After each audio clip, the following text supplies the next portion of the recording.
Is this the nail in the DC coffin that people seem to think it is? Or does it right the ship after Batman vs. Superman? Will I lose viewers when I bring Stargate Atlantis into the conversation? All this and more in today's episode of Pulling Focus.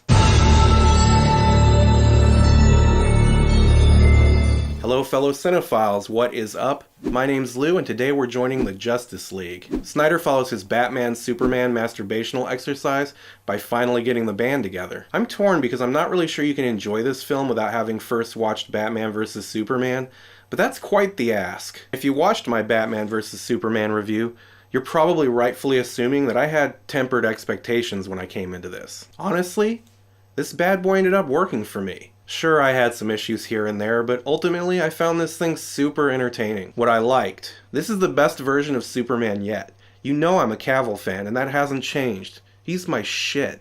Gal Gadot, she's still an absolute treat. It's crazy to think back to how not into her I was during those Fast and Furious movies, compared to how smitten I am with her now. She is goddamn Wonder Woman. Affleck's Batman was one of the few things I liked about Bat vs. Sup, and he's even better here. Maybe he's getting more comfortable in the role, I don't know, but either way, he does his thing and I'm on board with it. I had never heard of the character Cyborg before this, so I had no expectations, but I ended up really liking him. Not sure if I'm interested in a standalone movie built around Cyborg, but maybe.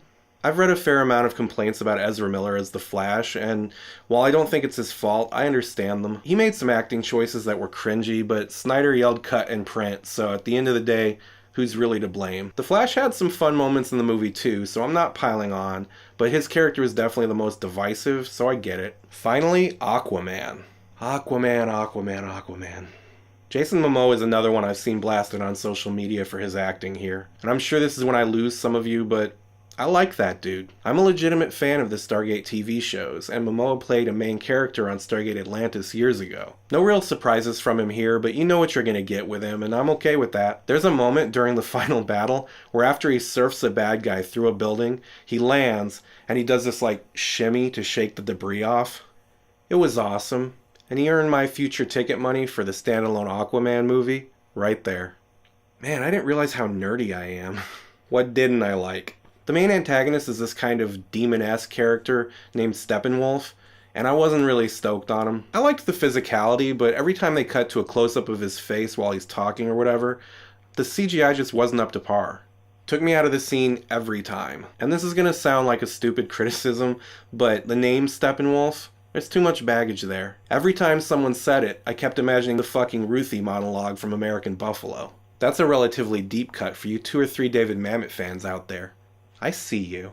And that's really all I didn't vibe with. I'm telling you, Justice League is better than people are giving it credit for. And while I've acknowledged that I'm not a comic book fan, and that the kind of silly storylines will never totally be my jam, somehow Justice League found a way to get me there. If you haven't liked these characters in the previous films, or you need a groundbreaking plot to get you over the hump, this ain't the one for you. But for me, it's like a sore dick.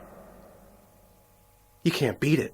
Thanks for stopping by to chat about Justice League. If you enjoy what I do or are feeling generous, please consider liking this video and definitely subscribe to my channel. The links are like around me somewhere. And please join me next time when I'll be crocheting Gal Gadot a stylish yet warm sweater.